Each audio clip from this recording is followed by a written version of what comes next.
Il a été reconnu coupable de 30 empoisonnements, dont 12 mortels à la clinique de Besançon, qu'il a traité comme son terrain de jeu selon les jurés. Frédéric Péchier a fait appel de cette condamnation. La Poste met tout en œuvre pour rétablir le service aussi vite que possible. Déclaration de la direction au lendemain de la cyberattaque qui a fortement affecté la distribution du courrier et la banque postale. L'attaque informatique qui se poursuit aujourd'hui mais dans une moindre intensité. Les sites internet sont à nouveau accessibles mais restent instables. Nouvelle hausse du prix du tabac en 2026. Les paquets de cigarettes vont augmenter de 10 centimes à 1 euro au 1er janvier. Certaines références vont également être retirées de la vente. Ça concerne certains formats de tabac à rouler et de cigarettes, mais aussi de nombreux cigares et cigarios. Et puis un départ de Reims pour le Tour de France 2028. La ville a en tout cas déposé sa candidature. Le dossier a été symboliquement remis au directeur du Tour sur le parvis de la cathédrale. Le Luxembourg est aussi candidat pour cette édition 2028. La ville sélectionnée sera annoncée peu avant le début de la prochaine édition. Le départ est prévu à Barcelone. En 2027, les coureurs s'aligneront à Édimbourg. Bon après-midi à tous. Et tout de suite, Jean-Paul Delperrier pour le résultat des courses. Bonjour Jean-Paul. Bonjour Brigitte, bonjour à tous. Nous étions aujourd'hui sur l'hippodrome de Deauville pour le Quintet qui avait la victoire du 13 See You King devant l'As Celestial, 14 Sœur, 9 Sous la Neige, 4 Love is Gold, 13 As, 14, 9 et 4. Merci Jean-Paul Delperrier et ces résultats vous les retrouvez sur sudradio.fr. Cam4.fr, le plus grand site de webcam live réservé aux adultes. 14h-16h, Brigitte Lahaie, Sud Radio. Bonjour à tous, nous allons passer ces 2 heures ensemble sur Sud Radio. Docteur, est-ce que c'est normal ? Voilà peut-être la question que se posent le plus de gens lorsqu'ils parlent de leur sexualité à un sexothérapeute. Alors, avoir un fantasme, pratiquer tel truc, désirer tel genre de personne, est-ce que c'est normal ? La question de la normalité en matière de sexe est pourtant particulièrement subjective, je dirais même très complexe. Alors, en cette fin d'année, j'ai eu envie qu'on se pose la question de ce qui est normal. Et donc, j'ai choisi de faire ce sujet en compagnie de Philippe Arlin, qui est sexothérapeute et qui, comme moi, considère que à peu près tout est normal en matière de sexualité entre adultes. Alors, on va essayer de bien comprendre de quoi on parle quand on parle de normalité. Mais vous le savez, cette émission, je la fais tous les jours avec vous, et donc j'ai besoin de votre témoignage. Et je compte sur vous pour venir me raconter ce qui vous excite sexuellement. Et si ça vous semble peut-être pas tout à fait normal, c'est peut-être le moment justement de venir en parler avec nous, pour qu'on puisse sans doute vous rassurer. Donc notre numéro c'est le 0826 300 300. Vous pouvez également envoyer un SMS, vous envoyez Brigitte au 7 20 18. Alors Philippe Arlin, oui, la normalité en matière de sexualité, on vous la pose souvent, j'imagine, cette question. Alors oui, c'est une question parce que il y a toujours quelqu'un, alors soit dans le couple, soit parce qu'on en a discuté avec des potes, qui vont nous pointer du doigt qu'un comportement ou un truc, c'est chelou, c'est pas normal, il y a un truc, tu devrais consulter, etc. Donc on va voir un peu le sexothérapeute avec cette espèce d'a priori d'aller se faire confirmer, donc on va un peu à l'abattoir, d'aller se faire confirmer qu'on n'est pas normal, qu'on a un truc pas clair dans le pantalon, etc. C'est vrai que la plupart du temps, mon rôle c'est de rassurer. Oui, bien sûr. Parce que, on en parlera tout à l'heure, mais les rares cas où on peut considérer que la sexualité pose problème, c'est uniquement les cas où elle ne peut pas fonctionner qu'à travers un mode de fonctionnement précis, et c'est ça qui pourrait handicaper la sexualité. En dehors de ça, à partir du moment où on est sur 2 adultes consentants, a priori, il n'y a pas de problème. On verra, il y a certaines pratiques qui vont être un peu handicapantes parce qu'on ne va pas forcément tomber sur une ou un partenaire qui est OK pour la partager avec nous. C'est là que ça peut être complexe, mais ce n'est pas une question de normalité. Ça va plus être une question de facilité à vivre cette sexualité ou pas. Absolument. Mais vous l'avez dit, entre adultes consentants, je crois que la phrase en elle-même est assez claire. À partir du moment où on est 2 adultes et qu'on est d'accord, pourquoi y aurait-il des choses à ne faire ou à ne pas faire, etc. Et en même temps, on entend beaucoup de gens qui vont tout d'un coup être choqués. Moi, je pense par exemple à un exemple très clair, les libertins qui ont quand même déjà une sexualité qui pourrait ne pas paraître normale pour d'autres. Oui. Eh ben, j'ai j'ai remarqué par exemple qu'ils sont souvent assez contre le BDSM. Oui, alors... alors qu'a priori, il n'y a pas de raison. Enfin. Alors, c'est vrai qu'on a tendance à classifier les pratiques sexuelles, et je crois qu'on ne peut pas s'en empêcher, comme on classifie les orientations sexuelles et qu'on ne peut pas s'en empêcher.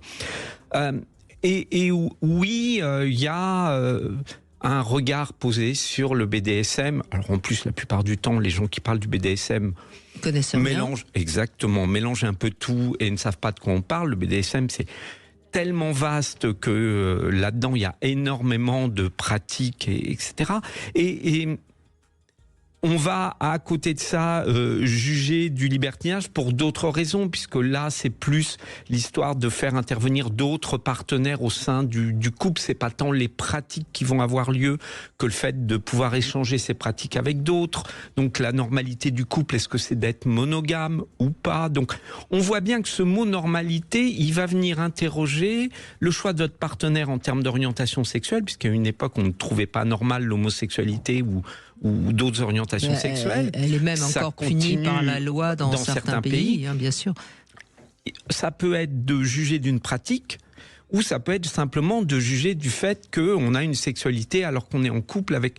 Donc, je pense qu'on veut tellement la contrôler, cette sexualité, que le mot normal servirait à dire ce qu'il est, et je reprends une expression que j'ai utilisée pour un de mes livres, sexuellement correct, comme le politiquement correct de la sexualité, et tout le reste ne le serait pas. Et effectivement, je vous rejoins sur le fait, en tout cas à travers toutes ces années de pratique, de me rendre compte que j'ai du mal à voir la normalité, sauf quand elle devient pathologique. Et ça, s'il y a besoin, on prendra un petit temps pour en parler. Mais là, on est surtout... Là, pour parler des pratiques. On verra de toute façon. Mais ce qui est peut-être important aussi, avant de donner la parole à ceux qui nous écoutent et qui ont envie d'intervenir, et ils sont les bienvenus tous, bien sûr, quelle que soit leur sexualité, peut-être qu'il faut faire la différence entre la normalité et la norme. La norme, c'est considéré comme le plus grand nombre. Par exemple, on va dire que les cisgenres, c'est la norme parce qu'il y a plus d'hétérosexuels que d'homosexuels. Mais en même temps, j'aime pas ce chiffre, ce terme non plus, parce que norme, ça fait penser tout de suite à normal, et on en revient à normalité, quoi. Oui, et puis... La notion de norme, elle va jouer aussi d'une société à l'autre. Et d'une culture, d'une époque à une autre. Je vais être dans les normes à une époque, dans une culture, je ne le serai pas à une autre époque, dans une autre culture. Donc, faisons bien attention à qui définit les normes. Est-ce qu'elles sont définies par une instance politique, par une instance religieuse, etc., etc. On voit que tous ces clochers ou tous... ces mairies, ont une volonté, directe ou indirecte, à travers des normes, de contrôler la sexualité des gens, en définissant justement ce qui serait normal de ce qui ne le serait pas. Et on voit bien que c'est ça qui est problématique, parce qu'on finit par créer des pathologies en excluant d'une norme définie par, encore une fois, une majorité en fonction des cultures et des religions. Et on exclut par là même des gens qui se croient anormales, donc hors de la norme. Pour autant, est-ce que leur sexualité est anormale dans le sens clinique du terme? Je pense que ce qu'on va essayer de montrer, c'est que ça ne l'est pas. Et que, oui, notre sexualité n'est peut-être pas majoritaire dans ce qu'elle va solliciter ou faire en termes de pratique. Pour autant, elle n'en sera pas pathologique, ou elle ne justifiera pas de consulter. Là, je suis en train de me tirer une balle dans le pied, mais effectivement, il y a peu de comportements sexuels, sauf encore une fois s'ils nous nuisent, qui justifient de consulter un sexothérapeute. Alors, s'il y a besoin de se rassurer, ils sont les bienvenus. Oui, bien sûr, c'est ce que j'allais dire, parce que de toute façon, ça peut créer beaucoup de souffrance de faire quelque chose. Mais en même temps, est-ce qu'on a besoin de parler de son intimité aux autres? À partir du moment où c'est de l'intimité, moi j'ai toujours tendance à penser que l'intimité, ça reste justement intime, et qu'on n'a pas besoin de raconter à ses collègues comment on fait l'amour le soir. Et de même qu'on n'a pas à poser ce genre de questions à des gens. Enfin bon voilà. En même temps, c'est quand même aussi un sujet de conversation qui excite, qui éveille la curiosité. Et je pense que c'est ça. On est curieux de l'entrejambe de l'autre pour 10 000 raisons et surtout de la manière dont il l'utilise ou elle l'utilise. Et je pense que ça. Alors dans nos cultures occidentales, c'est quand même très développé. Alors il y a un retour en arrière vers justement une espèce de puritanisme, faut plus en parler, faut plus rien montrer. Pour autant, ça parle de la même chose, c'est-à-dire soit on en parle, soit on n'en parle pas, mais c'est toujours le même truc. Il y a des cultures, je pense, où c'est moins présent, mais je pense que dans l'être humain, il y a cette curiosité, et c'est aussi ce qui nous pousse à avoir du sexe, et c'est important. Oui, et puis il y a, osons le dire, il y a aussi des modes. Oui. Il y a des modes, il y a des époques où on va plus facilement. D'ailleurs, on a vu le libertinage s'est développé grâce un peu aussi aux médias et à certains présentateurs qui adoraient faire des émissions sur le sujet. La pornographie va aussi, par exemple, la sodomie, donner des idées. A été est plus pratiquée aujourd'hui parce que on voit beaucoup de sodomie dans la pornographie. Enfin, on voit bien aussi que tout ça évolue. Eh ben, on va essayer ensemble d'en parler. Je crois que Dominique, déjà, a envie de nous dire ce qu'il considère comme une sexualité normale. On va lui donner la parole dans un instant. 14h-16h. Qu'est-ce qu'une sexualité normale? C'est la question qu'on se pose avec Philippe Arlin, sexothérapeute, et avec Dominique qui nous rejoint. Bonjour Dominique, merci de prendre la parole. Oui, bonjour. Bonjour Dominique. Bonjour. Eh ben, on vous écoute, allez-y Dominique. Voilà, donc pour moi, quand j'entends parler le mot sexualité normale, je vois deux choses en fait dans la sexualité normale et anormale. Pour moi, la sexualité normale, c'est la finalité entre deux personnes qui ont de l'amour, qui s'aiment et qui finalisent par la suite leur sexualité et l'amour en passant par l'amour, la tendresse, la complicité entre deux personnes, le partage.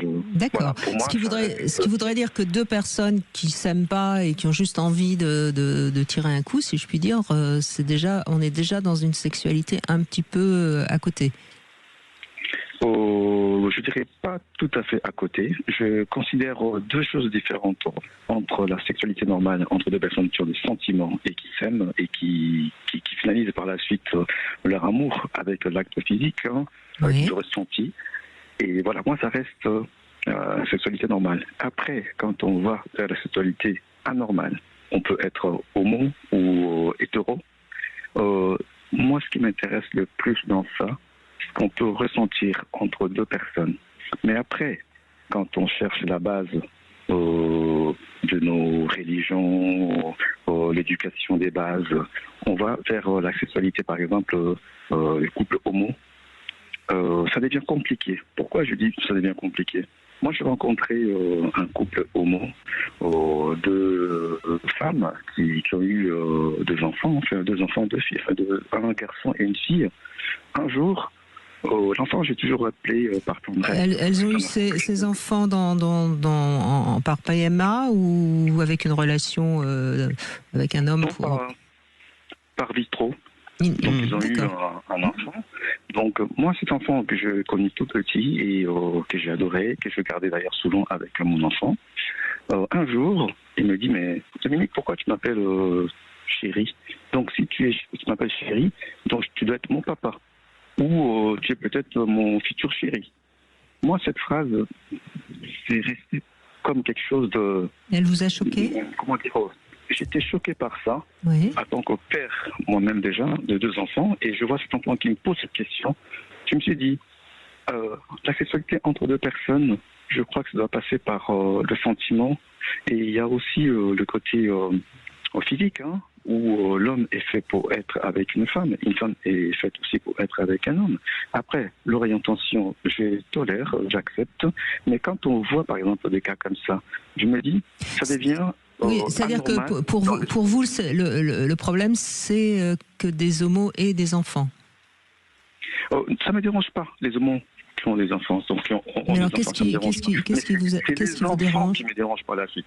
C'est les enfants par la suite. Quand l'enfant pose la question, par exemple, pourquoi toi tu as Oui, mais deux papas? Dominique, là, vous avez fait une interprétation de la raison pour laquelle il vous a dit tu n'as pas le droit de m'appeler chérie puisque tu n'es pas mon papa. Vous faites une interprétation, on ne sait pas qu'est-ce qui s'est passé. Tu n'as pas le droit. Il m'a dit tout simplement, si tu m'appelles comme ça, donc tu dois être mon papa. Oui, ou, mais vous avez imaginé que c'est parce qu'il manquait de père qu'il vous a dit ça. Mais l'enfant en lui-même, c'est l'avenir. Non, mais Dominique, Dominique, je veux juste te dire que vous faites une interprétation de la raison pour laquelle il vous a dit ça. Vous n'avez pas la réponse, vous voyez ? Je n'ai pas la réponse dans ça. En fait, moi, c'est et j'entends, et vous savez, attendez, vous avez le droit, et j'entends, et vous n'êtes pas le seul d'ailleurs, de toute façon, je suis sûr qu'il y a des auditeurs qui sont d'accord avec vous, vous avez tout à fait le droit de dire qu'à partir du moment où on est homo, tant pis, on n'a pas d'enfant. Ça, c'est quelque chose que vous avez le droit de le penser. La question, c'est que là, on ne parle pas de la sexualité. C'est-à-dire que la sexualité qu'ont ces femmes, entre elles, puisqu'on parle de la normalité dans la sexualité, le fait qu'elles aient des enfants, là, en plus, c'est pas le fruit de leur sexualité, c'est justement quelque chose qui a été fait médicalement. Donc, j'ai presque envie de dire, c'est un autre débat, une autre émission. La question, c'est, est-ce que vous pensez que, du coup, le fait que deux femmes entre elles aient une sexualité... Encore une fois, là, on oublie le côté des enfants parce que c'est pas notre sujet d'aujourd'hui. Est-ce que, pour vous, ça ferait partie d'une sexualité anormale ? Moi, je pars du principe que chacun est libre de vivre sa sexualité. Hein. Même si c'est entre femmes qui ont la sexualité, pour moi, c'est quelque chose de tout à fait... en fait, c'est banal, c'est normal. L'orientation de la sexualité, on ne le contrôle pas. C'est dans les gènes, c'est comme ça. Il y en a qui naissent comme ça. Comme j'ai toujours dit quelquefois à mes amis, il y en a qui préfèrent boire du whisky pur, il y en a c'est avec un glaçon, d'autres c'est avec du coca. Donc chacun a ses goûts, on doit tout simplement tolérer et accepter chacun comme il est. Mais après, quand on regarde les choses dans le sens où si nous cherchons un peu nos bases, en tant que l'être humain, on peut se poser des questions. Est-ce que c'est normal qu'un homme... Oui, mais là où Philippe, Dominique, Arlin a raison, c'est que à ce moment-là, on pourrait, il fallait être contre la PMA pour toutes et ne pas. D'ailleurs, aujourd'hui, c'est très compliqué. De toute façon, quand on a un couple homosexuel, d'adopter un enfant, ça va plutôt dans votre sens, Dominique.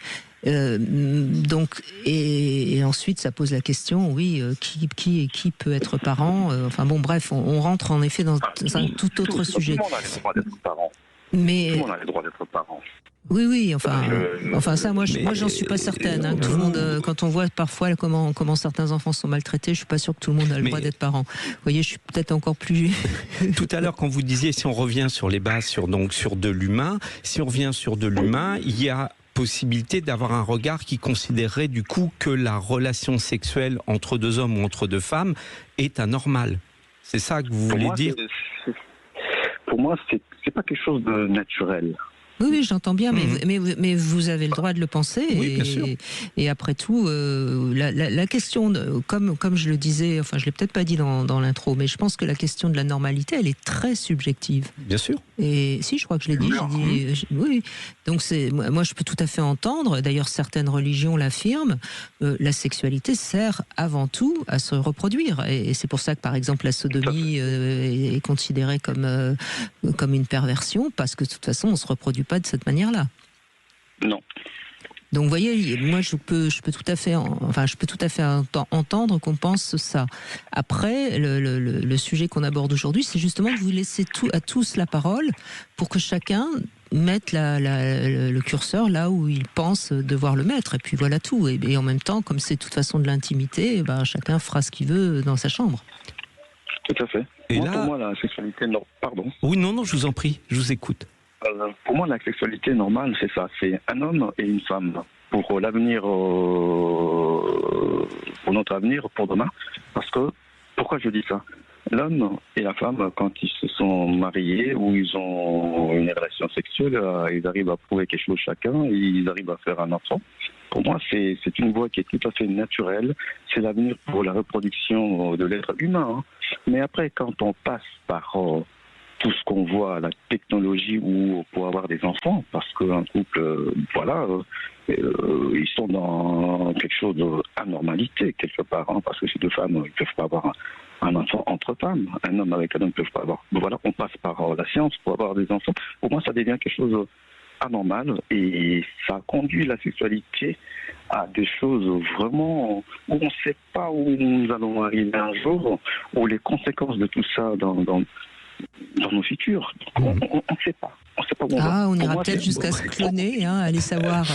Bon, en tout cas, c'est intéressant parce que votre témoignage, il est clair et merci de nous avoir donné votre avis, Dominique. On verra tout au long de ces 2 heures quels seront. Mais ce qui est important, c'est le référent. On le voit bien là avec Dominique. Dominique fait référence à une norme qui est ce qu'il appelle la norme naturelle, homme-femme.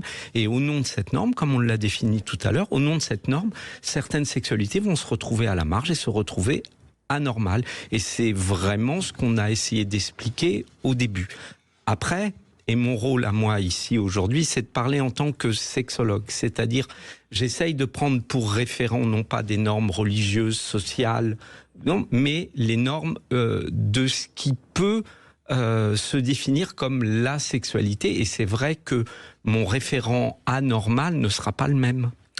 Et sans doute qu'on a tous un référent différent et c'est de ça dont on va parler durant ces 2 heures. Merci beaucoup Dominique, on se retrouve avec le Love Conseil. Quel type d'amoureux êtes-vous ? On en parle dans un instant. J'aurai aussi le plaisir d'aller pendant la petite pause au pied du sapin pour retirer le cadeau du jour. Et puis ensuite on aura également Philippe qui je crois veut revenir un peu sur la pédocriminalité. On en parle dans un instant. 14h. Brigitte Lahaie, Sud Radio, le sexe au conseil. Alors, quel type d'amoureux êtes-vous, Philippe Arlin ? Voilà le Love Conseil du jour. Alors, j'ai essayé de classifier un peu les personnes. J'ai trouvé 4 types principaux d'amoureux. Alors, il y a les excentriques. Vous savez, c'est un petit peu l'hystérique. Alors, je rappelle qu'il n'y a pas que les femmes qui sont hystériques. Il y a des hommes très hystériques qui font des grands gestes. J'en ai connu un, d'ailleurs, particulièrement. Donc, c'est déjà quelque chose d'assez remarquable. Ils ont besoin de prouver leur amour par des gestes et des grandes déclarations sans cesse, etc., etc. Il y a les personnes fortement émotionnelles qui sont souvent d'ailleurs en recherche de fusion et qui sont parfois même très dépendants amoureux. Ces personnes-là. Il y a celles qui ont peur et qui ont peur de l'engagement ou qui ont peur de l'abandon. On sait aussi que ça existe. C'est des personnes qui généralement sont pas tellement dans la sécurité, donc voilà. Et puis il y a ce qu'on appellerait les personnes manipulatrices, qui vont vouloir avoir de l'emprise sur l'autre, qui auront tendance à être dans le pouvoir, etc. Voilà, donc il faut évidemment accepter de comprendre quel type d'amoureux on a en face de soi. Et je pense que suivant les personnes qu'on a en face de soi, il faut essayer de comprendre. Par exemple, les émotionnels vont être débordants d'amour et d'empathie, mais pas tellement solides. On va pas tellement pouvoir compter que sur eux pour comme pilier du couple. Les personnes manipulatrices vont essayer évidemment de prendre le pouvoir. Les excentriques, ils vont avoir besoin d'exister et ils ont besoin de plaire en fait. Donc il faut les admirer. Bref, il y en a qui seront plus en demande que d'autres. Les peureux, ils vont souvent être passifs, voire assez peu capables de s'engager, mais en revanche assez fiables si on sait les rassurer. Et puis on va conclure par les manipulateurs. En fait, il faut les fuir, parce que là, de toute façon, il n'y a pas de sujet. Oui, et puis la mauvaise nouvelle, si on devait en rajouter une, c'est que ces types peuvent se combiner entre eux et créer d'autres. Oui. Parce qu'en fonction du type de situation, ceux qui sont insécurisés, qui ont peur, quel que soit leur type d'homme amoureux, peuvent se mettre à réagir. Donc voilà, c'est quelques pistes et après on les tricote ensemble et on essaye de comprendre à qui on a affaire. Alors je ne l'apprendrai rien, demain c'est Noël. Vous êtes d'accord ? Et c'est donc le dernier jour où, tout particulièrement dans cette émission, j'ai le plaisir de vous offrir un cadeau, Passage du désir. Alors j'ai été voir sous le sapin et j'ai trouvé le petit cadeau du jour. C'est un coffret Kinky de la marque Passage du désir. Alors c'est une box complète. Vous avez 7 accessoires. C'est formidable parce que plus on avance près de Noël, plus les cadeaux sont beaux et sont grands. C'est dommage qu'on s'arrête demain. Donc c'est une box avec 7 accessoires de soft bondage pour explorer les fantasmes en toute sécurité et en confiance. Pour recevoir cette box, vous envoyez sapin par SMS au 7 20 18. Et nous retrouvons Philippe. Merci d'être avec nous. Bonjour Philippe. Bonjour. Bonjour Philippe. Quelle énergie. Bonjour. Ouais. Voilà, très énergique. Alors, vous voulez revenir sur la question de la pédocriminalité, je crois. Ah, directement, oui. Mais, ou pas. Non, mais voilà. Voilà. Oui, non, c'était sur d'abord commencer par moi, ma vision de la normalité, en fait, qui est le consentement mutuel sans emprise ni influence. Voilà. Déjà là, on se rejoint. Peut-être, mais alors je vais vous dire, ça illumine déjà beaucoup de gens qui font l'amour. Parce que sans emprise, l'amour est déjà une emprise. Voilà. Justement, c'est pour ça que je suis relativement traditionnel dans ma vision de la sexualité. Que sans amour, la sexualité n'a que peu de goût. C'est votre avis. Voilà. Non, mais je suis encore une fois, on va pas, on n'est pas là pour juger, on est là pour vous écouter et faire avancer le débat. Merci. Et oui, et donc après c'est la tournure que prend notre société sur la sexualité où on se tourne. Je pense que Vincent McDoom en parle très bien. Sur le virage vers la justification de la pédophilie. Alors excusez-moi, mais j'aimerais bien qu'on utilise le mot de pédocriminalité parce que pédophilie, ça veut dire qu'on aime les enfants et c'est toujours un mot qui n'est pas tout à fait adapté. Alors là, je crois qu'on se trompe énormément. Il y a eu, après les années 70, un courant un peu pédocriminel où, en effet, on a eu des gens, dont même Françoise Dolto d'ailleurs, qui ont signé une tribune comme quoi, finalement, faire l'amour avec un enfant de 14 ans, 15 ans, c'était pas grave. Aujourd'hui, au contraire, on est vraiment, on parle vraiment de ce problème-là. Donc là, je sais pas ce qu'a dit votre copain McDoom, mais il se trompe. On va plutôt dans une prise de conscience de la pédocriminalité qui doit être absolument combattue et ce que je fais d'ailleurs largement dans cette émission. J'en suis pas si convaincu, en fait. Voilà. Qu'est-ce qui vous fait penser ça ?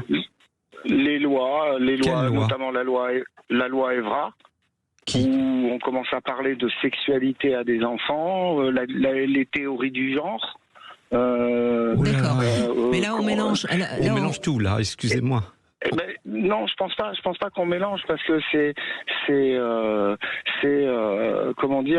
au final, pour faire simple, si un enfant est capable de choisir s'il est garçon ou fille, comment dans un tribunal, non mais Philippe, ça c'est pas défendre. Philippe, ça c'est une question d'identité. Bon après, moi je suis pas du tout d'accord pour qu'on laisse un enfant choisir s'il veut être garçon ou fille quand il a 10 ans parce que c'est n'importe quoi. Et c'est d'ailleurs pas ce que demande la loi ni ce que dit la loi. Proposé mais par la loi, elle est très claire. Un enfant de moins de 15 ans ne peut pas être consentant. Donc c'est clair. La loi est très claire. C'est-à-dire que si un adulte fait l'amour avec une fille de 14 ans, forcément... On est dans la pédocriminalité. On est dans la pédocriminalité. La loi est très claire là-dessus. Ce qui est dramatique aujourd'hui, c'est qu'on a des jeunes filles qui sont dans des foyers ou etc., qui se prostituent et qui n'ont même pas 15 ans. Ça, c'est dramatique. Et là, il y a un problème de proxénétisme. Mais les lois sont là pour punir. C'est parce qu'elles ne sont pas appliquées, ça c'est une autre histoire. Et le fait d'enseigner la sexualité, il faut vraiment prendre le temps de lire ce qu'on leur enseigne et de ne pas écouter ce qu'on dit sur les réseaux, sur ce qu'on leur enseigne, c'est justement pour rendre les enfants bien plus éveillés, bien plus vigilants face à la pédocriminalité. C'est-à-dire qu'on leur dit bien que leur corps leur appartient. Et qu'ils ne doivent pas accepter n'importe quoi avec n'importe qui. Et ça, c'est vraiment important.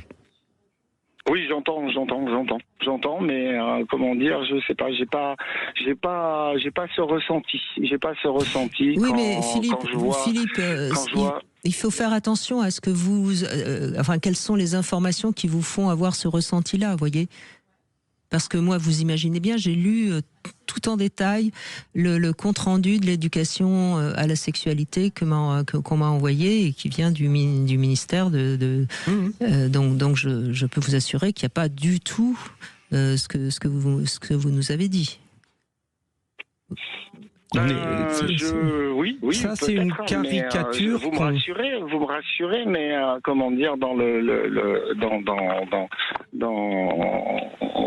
la vision, comment dire, dans une vision qui j'ai vraiment l'impression d'être toujours dans une fenêtre d'Overton. Non, Philippe, je vais vous expliquer. Je vais vous expliquer pourquoi vous avez ce ressenti-là, et je pense que vous allez très bien comprendre. Je prends un exemple tout simple. On voit une photo qui serait une pub d'un soutien-gorge, mais qui serait une pub un peu érotique. Il y a des gens qui verront la pub de soutien-gorge, et puis il y en a d'autres qui verront une incitation à je ne sais pas, à je ne sais quoi, mais qui verront quelque chose d'érotique, vous voyez.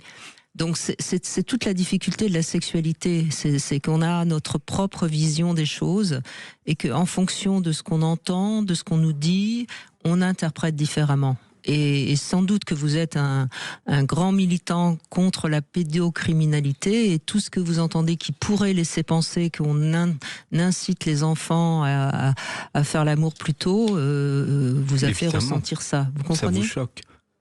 Oui, mais j'ai justement le contre-exemple parfait, c'est une publicité de, je ne sais pas si on peut le dire, ça commence par un A, ça se termine par un D, comment dire, où manifestement il y avait une femme avec un très joli string, comment dire, qui était penchée en avant, magnifique photo. Le problème, c'est que moi, de par ma profession et de par mon statut d'homme, évidemment que j'ai regardé ses fesses, d'accord, mais j'ai aussi regardé ses pieds qui étaient, puisqu'elle était à 6 talons, j'ai aussi regardé ses pieds, manifestement, comment dire, il n'y avait pas les traces, comment dire, qu'on voit chez les enfants après la puberté. Donc manifestement, cette photo qui était là pour inciter la beauté de la femme, c'était manifestement la photo d'une enfant qui n'était pas pubère. Alors, encore une fois, excusez-moi de le dire, mais là c'est une projection. Pour obtenir les droits d'une photo, il faut fournir la preuve du mannequin, de l'âge du mannequin. Et si malheureusement ce mannequin a des signes physiques qui vous laissent à penser qu'elle n'était pas pubère, elle avait 18 ans. C'est une histoire légale. Les agences de publicité sont contraintes et ne peuvent pas s'amuser à faire ça. Donc cette photo vous a induite en erreur. Et peut-être qu'il y avait une volonté ambiguë là-dessus, et je vous donnerai plutôt raison que c'est pas très malin. Mais par contre, ce qui est certain, c'est que le modèle utilisé pour la photo est majeur et vacciné.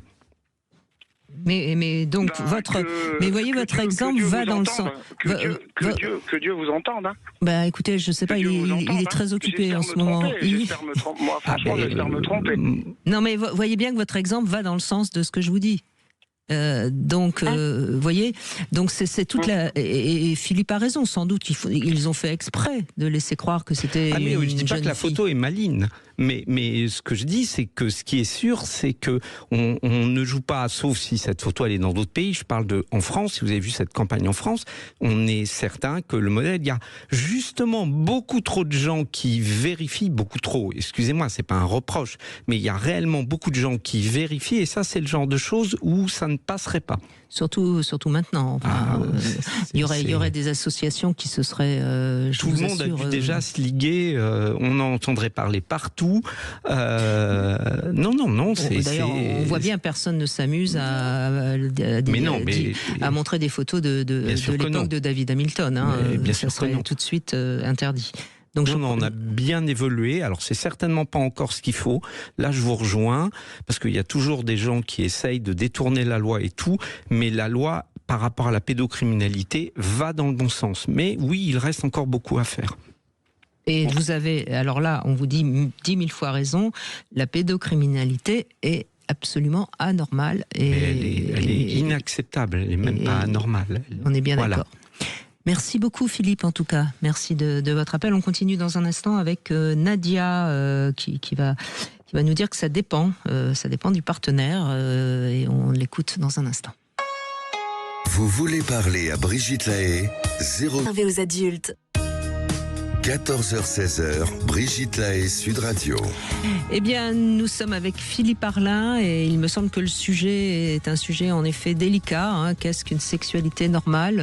On voit bien que la frontière est souvent différente suivant les individus et que on a tous nos critères et nos limites. Nos normes. Enfin, nous, peut-être pas trop, mais, non. Mais enfin, sans doute qu'on en a aussi d'ailleurs. Oui. Et Nadia en a aussi, hein, je crois, puisque ça dépend du partenaire. C'est ça, Nadia ? Bonjour. Oui, bonjour Nadia. Bonjour Nadia, n'importe quoi. Bonjour Brigitte. Bonjour à vous-même. Oui. Bonjour Nadia. C'est bien, tous les matins, quand on ouvre un œil, il faut se dire bonjour. N'importe quoi, oui. Écoutez, oui, en fait, qu'est-ce que la normalité en même temps ? Donc, moi, je suis, je pense que je fais partie des personnes, on va dire, qui pensent être normales. Mais après, j'ai envie de vous dire, à partir du moment où on est bien avec son partenaire, à partir du moment où on est épanoui avec son partenaire et qu'on se permet de faire des choses avec une certaine liberté, en accord avec l'autre, j'ai envie de vous dire, c'est ce qu'il faut. Mais après, être normal ou pas normal, je ne sais pas ce que c'est. Oui, mais on parlait pas d'être normal, hein. On parlait de est-ce que c'est normal ? C'est pas la même chose. C'est-à-dire que là, moi, je me permettrais pas de dire à quelqu'un qu'il est pas normal parce qu'il a telle sexualité, parce que ça serait l'assimiler uniquement à sa sexualité. Là, on parlait vraiment de qu'est-ce qui est normal dans la sexualité et qu'est-ce qui est pas normal. Et en termes de pratique, de choix. Comme tout le monde, vous avez des limites. Oui, j'ai des limites, mais encore une fois, les limites, je me les impose aussi avec mon partenaire. Si moi j'ai des fantasmes que celui-ci n'a pas envie d'aller dans mon jeu, mes limites elles sont là aussi. Donc encore une fois, c'est plutôt le respect et l'épanouissement de l'un et de l'autre qui est essentiel dans une relation à deux. Donc moi je fonctionne bien évidemment avec l'envie de me faire plaisir, mais de faire plaisir aussi à mon partenaire. À partir du moment où on le fait ensemble et à partir du moment où on est encore une fois épanoui, voilà, c'est tout ce que j'attends moi de ce moment-là. Oui, mais est-ce que par exemple ça pourrait vous exciter justement de faire quelque chose qui serait un peu transgressif ? À partir du moment où c'est amené avec du respect, j'ai envie de dire pourquoi pas. Et pourquoi il faudrait absolument du respect ? Non mais excusez-moi, vous êtes un peu mon cobaye, hein, je vous pousse un peu dans... Vous voyez pourquoi il faudrait absolument du respect ? Imaginons. À partir du moment où je ne suis pas d'accord pour faire telle ou telle pratique, pour moi, il n'y a plus cette notion de respect et pour moi, il n'y a plus cette notion de partage et d'épanouissement. À partir du moment où moi, je ne m'y retrouve pas non plus dans ce qu'on me demande de faire. Mais enfin, vous voyez, ma question n'était pas complètement idiote parce que qu'est-ce qu'on met derrière le mot respect ? Le respect, c'est respecter les limites de l'autre, respecter l'envie de Dans l'autre. ce sens-là, d'accord. Oui. Le consentement. Mais il peut y avoir parfois des sexualités qui ne seraient pas a priori respectables.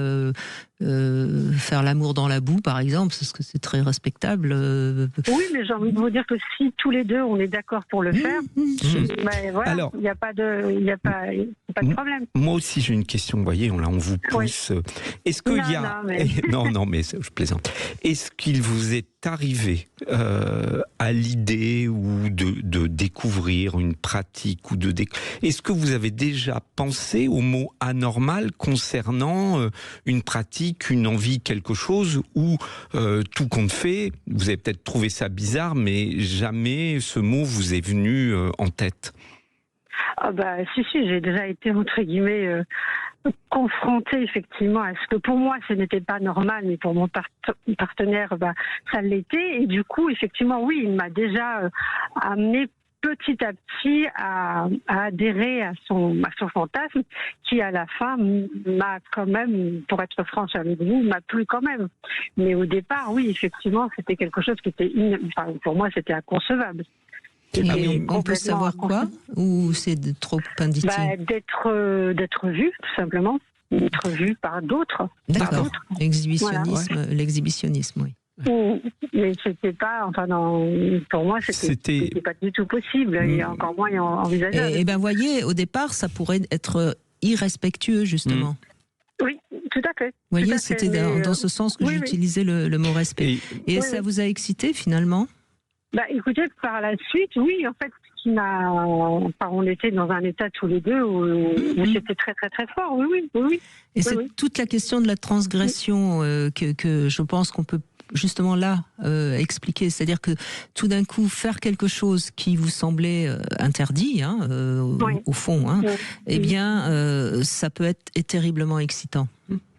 Oui, mais encore une fois, ça a été excitant parce qu'il y a eu toute une approche de confiance, confiance, d'explication, voilà. Il l'aurait imposé, j'aurais clairement dit non.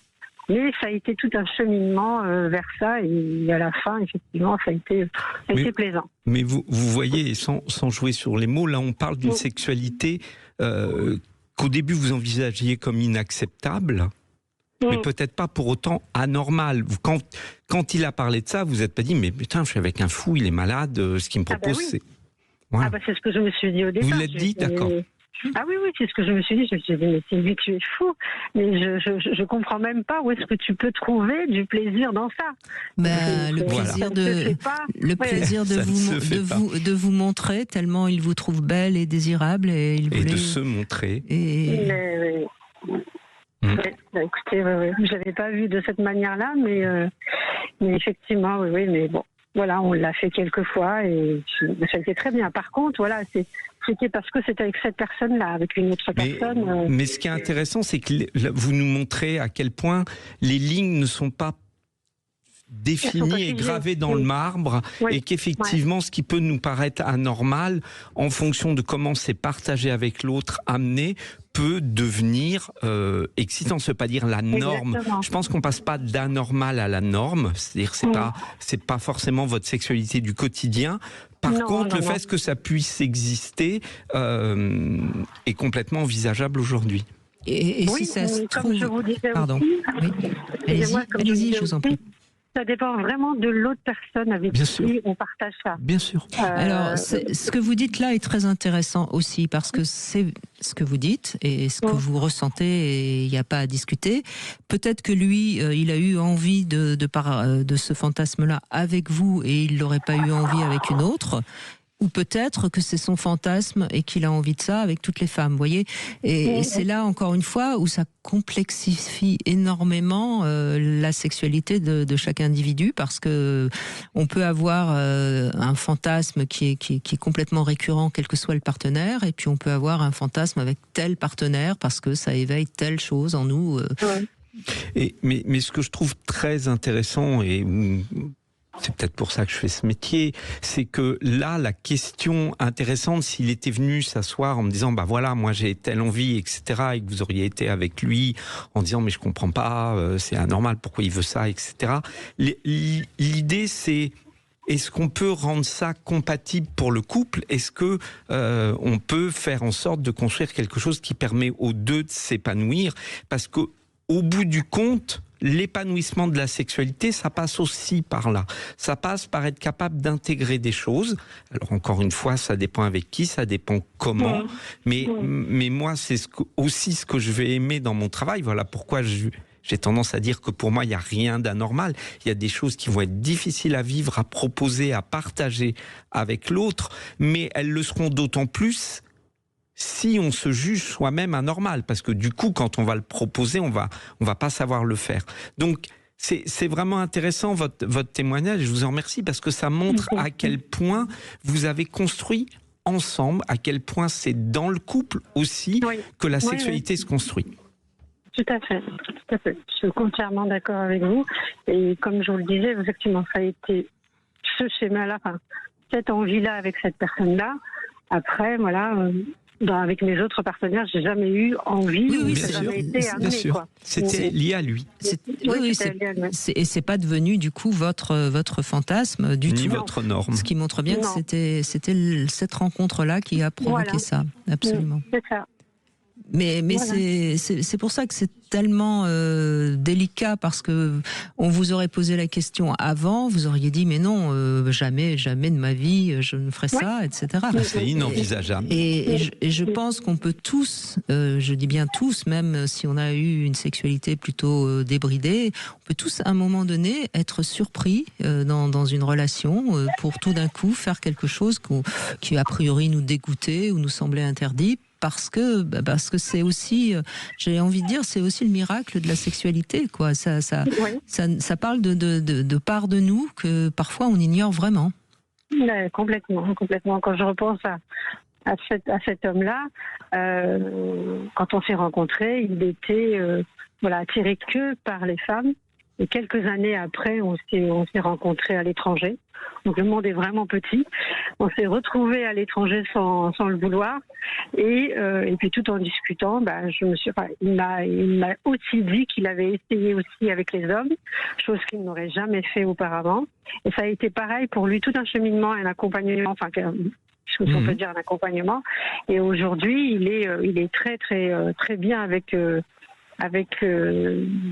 ses envies, et il le vit très bien, et tantôt il le fait avec des hommes, tantôt il le fait avec des femmes, et ça va très très bien, alors qu'auparavant, mais jamais de la vie. Donc voilà, donc c'est des choses. Il a réussi à s'écouter au-delà de ce que sa tête lui disait de normal, d'anormal, de bien, pas bien. Et c'est pas simple des fois de s'écouter et de franchir le cap de l'expérimentation. Et puis là, on découvre. Alors ça va pas plaire forcément la première fois, faut pas. Oui. Voilà, mais il se passe un truc. Donc du coup, on a éventuellement envie de le refaire une deuxième fois, parce que c'est pas si horrible que. Et des fois, on peut y trouver du plaisir, ou des fois, la conclusion, c'est ok, mais c'est vraiment pas mon truc, quoi, et c'est pas grave.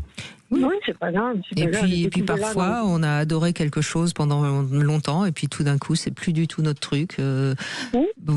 Ça, faudrait que les hommes l'entendent. Nous, on a un peu tendance, nous les hommes, quand un truc a fonctionné, à pas comprendre pourquoi ça s'arrête. Et je pense que la femme est plus à l'écoute d'elle-même quelquefois, et elle va à un certain moment puis avoir envie de quelque chose, et nous on est là, mais je comprends pas, t'adorais ça. Oui, ça me parle bien. Les choses évoluent. Il y a certainement, le cerveau chez la femme fonctionne plus que chez l'homme, ça reste parfois un petit peu basé vers le bas. Nous, tant que ça marche, on veut continuer. On est simple. C'est on-off. Ah, mais ouais, surtout on. Surtout on. On en parlait hier d'ailleurs, de la pulsion de l'homme, justement. Merci beaucoup, Nadia. Votre témoignage était franchement formidable. Merci, vous aussi. Vous aussi. Et ce témoignage vraiment... Et encore plein de surprises dans votre sexualité. Je pense que vous n'avez pas fini de découvrir des choses, Nadia. Bon, en tout cas, on va continuer après les infos. Je crois qu'on peut dire beaucoup de choses, hein, et certainement qu'on va en entendre beaucoup. En tout cas, je vous invite à nous rejoindre au 0826 300 300, surtout si vous avez l'impression, peut-être que vous êtes un petit peu hors norme. Ça nous intéresse de connaître votre point de vue. Et puis, je vous propose la petite devinette du jour. Vous savez que vous n'y échappez pas, Philippe Arlin. Quel est le point commun entre une journée caniculaire et une femme d'aujourd'hui ? Vous avez le temps des infos, évidemment, pour trouver la réponse. Encore une fois, hein, je le rappelle, on parle pas de perversion aujourd'hui, on parle bien de la normalité, hein, ce qui est quelque chose de totalement différent. Et c'est un concept. C'est un concept qu'on essaye de développer pour que tout le monde puisse être à l'aise dans sa sexualité, parce qu'après tout, c'est ça le métier du sexothérapeute. Hein. En tout cas, j'essaye. Et vous essayez très bien, Philippe Arlin. Tout de suite. 14h-16h, Brigitte Lahaie, Sud Radio. 14h-16h, Brigitte Lahaie, Sud Radio. Nous sommes avec Philippe Arlin aujourd'hui. Vous êtes sexothérapeute. Je rappelle que vous avez écrit aussi un livre, Sexuellement Incorrect, qui est un livre justement où vous évoquez la question du genre, hein, beaucoup, où finalement... La question de la norme dans la sexualité. Absolument, voilà. Absolument. Est-ce que c'est normal, si on est un homme, d'être par exemple friand de la sodomie, hein, je dis des choses un peu... En gros... J'ai juste voulu pointer du doigt que le fait d'être un homme, le fait d'être une femme conditionne déjà un peu négativement notre sexualité, nous permet pas de... négativement, non, mais en tout cas, ça freine. Oui, d'accord, mais est-ce que c'est négatif? Non, mais voilà, de se dire ne nous limitons pas. En même temps, c'est là où parfois on a un petit point de différence, Philippe, et c'est bien d'ailleurs parce que ça permet de discuter. Je pense quand même qu'il est important qu'on ait des repères, parce que la sexualité, elle est quand même un peu cognitive, et je pense que de ne pas donner du tout de repères à des enfants sur ce qu'est la sexualité, ça peut plus les perturber. Après, il sera toujours temps pour eux d'aller à l'encontre des repères qu'on leur a donnés. Mais mon propos, et vous le savez, c'est pas celui-là, et je vous rejoins sur ça, complètement. Non, mon propos, c'est de dire, en tant qu'adulte, faisons attention à ce qu'on croit correct, parce qu'on est une femme, alors que c'est pas un truc qu'on aime. D'accord. Et donnons-nous le droit d'expérimenter autre chose. Osons des trucs, le pas correct quand on est un... Je vais prendre un exemple très simple et on va revenir à la question du jour. Simplement, oser dire j'ai envie pour une femme continue à être pas vraiment correct. Mais juste, j'ai envie de dire, c'est pas parce qu'on est une femme que c'est incorrect. Si j'ai envie de dire à l'autre, j'ai envie d'avoir un rapport sexuel, prenons la liberté qu'on soit un homme ou une femme de le faire. Je vais pas questionner la réalité, ce que la biologie peut nous amener, et je crois beaucoup à des différences fondamentales, raison de plus pour enlever les différences inutiles. Oui, c'est vrai qu'il y a encore beaucoup de choses. Par exemple, il faut pas faire l'amour pendant les règles. Enfin, les femmes sont encore sujettes à beaucoup de croyances qui entravent leur sexualité. Je voulais déjà visiter ça. Bien sûr. Alors, la petite devinette du jour, quel est le point commun entre une journée caniculaire et une femme d'aujourd'hui ? Eh ben, je l'ai pas trouvé. Pour l'une comme pour l'autre, il n'y a pas un poil devant. Vous écrivez poil devant, suivant la femme ou la canicule, hein, évidemment. Vous l'avez bien compris. Louis, bonjour, merci d'être avec nous. Oui, bonjour, j'ai été votre invité également. Bonjour Louis. Donc oui, sur cette notion de ce qu'on aurait pu appeler une normalité, je l'ai vécu pendant 15 ans avec mon épouse, où on était extrêmement raccord et où ça se passait très très bien, avec de la tendresse, des câlins, des massages, on testait tout un tas de produits d'huile, de bougies chaudes, etc. Avant d'aller à l'acte sexuel. Puis on s'est séparés, et après je me suis dit c'est pas grave, je suis dans une norme sexuelle que je vais retrouver avec d'autres femmes. Et puis je me suis rendu compte que c'était pas le cas. Moins de tendresse, moins d'échanges. Complètement, et bien souvent, même en étant dans cette même habitude, la femme que j'ai rencontrée va vouloir écourter, ou va pas comprendre, ou va dire mais pourquoi tu me sautes pas dessus, ou on va jouir. J'ai eu le cas, on est dans un moment-là, je pars sur ce concept-là, elle jouir, elle est partie. Et donc vous regrettez parce que pour vous, ce qui est bien, c'est justement que ça dure longtemps, qu'il y ait beaucoup de caresses, qu'il y ait beaucoup de préliminaires en quelque sorte. C'est ça, oui. Et puis ça m'est arrivé donc, comme là l'exemple du sauna, en plus de rester sur ma faim. Bien sûr. C'est déconcertant.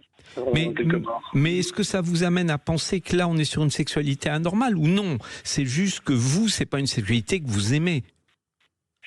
Je l'ai départagé parce que c'est vrai que, et au fur et à mesure de plusieurs exemples comme ça, je me suis quand même remis en question aussi, quoi. Est-ce que c'est vous qui êtes normal de vouloir autant de caresses? C'est ça. Mais voyez bien, et merci de ce témoignage, parce que ça montre bien, encore une fois, Philippe Arlin, à quel point il suffit que l'autre nous dise non, moi ça me plaît pas, c'est pas normal, pour qu'on se sente en effet anormal. Et la réponse, évidemment, elle est que non seulement c'est normal, mais je ne peux que vous encourager à trouver des gens qui partagent cette valeur avec vous. Parce que dans la sexualité, au bout du compte, c'est quoi? C'est ça, c'est de trouver quelqu'un avec qui on partage une manière de voir la sexualité, une manière de prendre du plaisir compatible, quitte à se faire explorer mutuellement d'autres dimensions, ça bien sûr. Mais on pourrait envisager, et je vous le souhaite en tout cas, que vous arriviez à faire découvrir à une de vos partenaires, pas forcément branchée sur des préliminaires qui prennent du temps ou sur la tendresse ou sur la douceur, qu'elle puisse voir à quel point c'est intéressant et que derrière c'est tout son plaisir et tout l'acte sexuel qui peut en bénéficier. Mais voilà, c'est pas une notion de normalité, c'est une notion de tiens, tout d'un coup je me sens un peu isolé dans mes choix, j'ai l'impression que c'est un choix que je partage avec moins de gens que ce que je croyais. J'avais l'impression que c'était normal dans le sens la majorité, et là vous découvrez que non, c'est pas forcément la majorité, il y a des femmes qui vivent les choses autrement. Mais peut-être, Louis, dans votre cas, moi ce que je vous conseillerais, c'est de faire une petite scission entre les caresses et la sexualité pour vous aider à ce que la prochaine femme que vous rencontriez soit plus apte à se laisser caresser. C'est-à-dire que vous amenez trop me semble-t-il, votre envie d'avoir une relation sexuelle qui peut être dérangeante ou parce que pour une femme, parfois, se laisser caresser, laisser son corps entre les mains, si je puis dire, de quelqu'un qu'on ne connaît pas bien, ça peut être un petit peu dérangeant, ça peut même être un petit peu impudique, etc. Donc, vous voyez, si vous amenez la femme à lui dire, et moi j'adore masser, et caresser ou masser quelque part, la frontière elle est assez ténue, vous allez pouvoir profiter gentiment du corps de la femme en lui disant tu as qu'à garder ta culotte, pour justement bien montrer que c'est juste des caresses, massages, voyez. Et normalement toute femme devrait apprécier, parce que se faire masser avec des gestes doux, c'est quand même bien agréable. Et ensuite, par la suite, vous pourrez amener ça dans la sexualité. Vous comprenez ce que je veux dire? Oui, mais c'est vrai que ça, j'ai déjà fonctionné dans cette attitude-là. Et là, c'est pareil. Vraiment, dans cette attitude-là, je suis pas sûr. Ça m'étonnerait. Mais c'est vrai qu'il y a des fois des femmes où j'ai pas très envie d'un massage, j'ai plus envie que tu me sautes. Ça existe. Oui, bien sûr, bien sûr. Et puis pour d'autres, c'est plus c'est vite fait, mieux c'est, parce qu'elles sont pas très sexophiles non plus. Mais ce que j'ai envie de vous dire, et je pense à beaucoup de mes patientes, si elles vous entendaient, elles voudraient votre numéro de téléphone, parce qu'elles rêveraient que leurs compagnons prennent un peu plus de temps et sont un peu moins direct au but. Donc alors c'est ce qu'elles disent certaines femmes, et puis c'est pas forcément ce qu'elles veulent non plus. Mais je pense qu'il faut trouver la personne. Je pense que c'est quand même souvent un malentendu. Et que à travers un dialogue, alors c'est vrai, quand on se connaît pas au début, ça peut être compliqué, mais faut amener les choses. En tout cas, les séparer me semble une très bonne idée, quelle que soit la manière dont vous le faites, d'avoir le côté plus préliminaire, tendresse à travers, oui, peut-être des massages, etc., et des moments plus sexuels. Et quand c'est sexuel, peut-être vous acceptiez d'aller plus sur leur terrain, d'aller plus directement à ça, avant de pouvoir combiner les deux ensemble. Mais en même temps, Louis, il n'y a pas de doute, hein, vous ne vous entendrez pas bien avec une femme qui a vraiment besoin d'être baisée au sens vraiment sexuel du terme. Si c'est une femme qui aime être prise par un pénis, hein, elle n'a pas envie d'être caressée pendant des heures. Vous voyez, Louis, il faut aussi comprendre que c'est toute la difficulté de la sexualité. Il faut aussi trouver la personne avec qui on s'adapte. Hein. Alors on peut s'adapter, on a tous une capacité d'adaptation, mais là encore, elle est plus ou moins grande suivant les individus. Mais là, il n'est pas question de dire que ces femmes ont une sexualité normale ou que vous avez une sexualité anormale. En aucun cas. Vous avez des sexualités différentes dans leur mode d'expression. Après, il faut apprendre à les accorder. C'est comme si vous parliez deux langues étrangères différentes et pour le moment, vous n'arrivez pas trop à vous comprendre. Mais ça s'apprend, les langues. Oui, c'est vrai qu'on peut apprendre les langues, du coup. Eh bien oui, non, mais il y a un intérêt au direct et il y a un intérêt à prendre son temps. Il faut juste pouvoir écouter ce que l'autre apporte et peut-être lui poser la question, mais tiens, pourquoi, pour toi, t'aimes bien que ça aille plus directement vers le rapport, vers la pénétration, qu'est-ce qui t'ennuie dans le fait qu'on prenne du temps après? Et à l'inverse, qu'elle vous pose la question à vous et que vous puissiez lui répondre. Parce que c'est peut-être parce que vous allez être capable d'en parler, de vous entendre, dans le sens vraiment vous écouter, que vous allez être capable de faire chacun un pas vers le domaine de l'autre. Et puis Louis, il y a aussi une chose qu'il faut dire, c'est peut-être pas votre cas, mais je vais le dire pour tous ceux qui nous écoutent, parfois, quand on a été très marqué par une relation avec une sexualité qui était de telle manière, on reste un peu accroché à cette manière-là de faire l'amour. Et il faut arriver aussi à se réadapter, à faire bouger un peu sa vision de ce que devrait être la sexualité. Ça fait partie aussi de chaque fois qu'on rencontre quelqu'un d'autre, en règle générale, il faut réapprendre, absolument. Merci beaucoup Louis. Dans un instant, on va retrouver Julien. Est-ce que c'est normal de prendre du plaisir avec des rencontres quand on est en couple? On en parle dans un instant. Vous voulez parler à Brigitte 11h-16h, Brigitte Lahaie, Sud Radio. Nous continuons à évoquer la question de la norme dans la sexualité avec vous Julien. Merci de prendre la parole. Bonjour. Bonjour. Alors Julien. On vous entend très bien, Julien. Oui, bonjour, vous m'entendez? Oui. Allez-y. Pardon. Eh bien oui, alors moi je voulais partager avec vous une histoire qui m'est arrivée et qui m'a donc questionné sur la normalité de la relation sexuelle. Donc j'ai participé assez jeune à un plan à plusieurs en compagnie donc de mon ex-petite amie ainsi que deux amies à nous, qui étaient toutes les deux des filles, et bien que sur le moment j'ai trouvé ça plutôt plaisant, tout ce qui a découlé ensuite m'a beaucoup fait réfléchir sur finalement est-ce que ça fait pas de moi un détraqué d'avoir aimé être là avec plusieurs filles qui s'occupaient de moi, tout ça. D'accord. Mais qu'est-ce qui s'est passé par la suite qui vous a fait penser ça? Alors, donc par la suite, il y a eu comme un retour de bâton, c'est-à-dire que on avait tous les deux été choqués de ce qui s'est passé, ce qui a entraîné plus tard une rupture, et surtout, comme j'étais encore au lycée, énormément de commérages, disons, où ça pouvait se moquer, ça pouvait dire dans mon dos que j'étais bizarre, colporté, tout ça, et ça a été assez dur, et du coup, grosse remise en question, quoi. D'accord. Donc là, on voit bien que c'est la différence entre, on va dire, la culpabilité et la honte, parce que quelque part, c'est le regard des autres qui vous a donné honte et qui vous a fait dire peut-être que quand même je suis un détraqué. Si personne, si c'était resté, en tout cas par une normale pour tout le monde, si c'était rien passé, aucune réaction, y compris pas de séparation avec votre copine, en tout cas à cause de ça, je pense que vous l'auriez mieux vécu et que vous seriez resté presque sur une bonne expérience. C'est ce que je me dis aussi.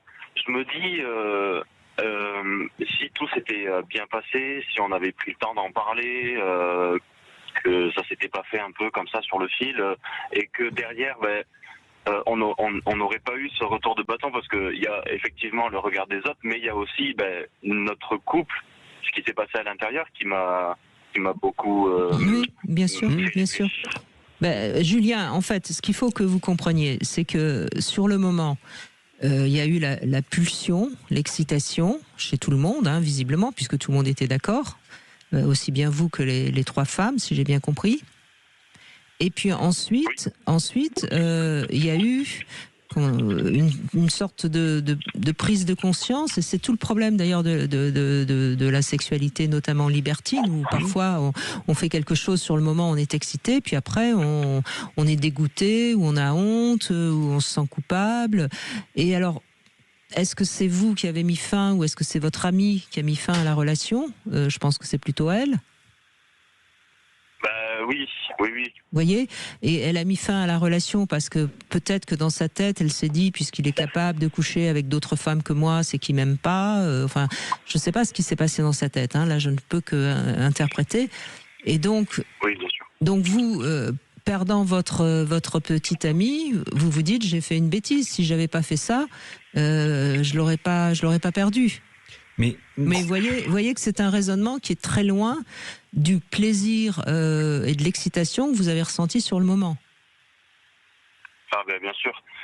Mais c'est vrai qu'au-delà de la séparation, c'est pas vraiment le sujet, mais ça ne découlait pas que de cet événement. Cet événement était l'élément déclencheur, bien sûr.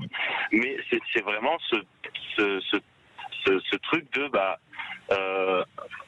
en fait, j'ai pris beaucoup de plaisir à ce petit côté libertin, comme on peut dire. Vous avez réalisé un fantasme qu'ont pratiquement tous les hommes, c'est-à-dire d'avoir son harem, d'avoir 3 femmes qui s'occupent de nous et qui nous font du plaisir.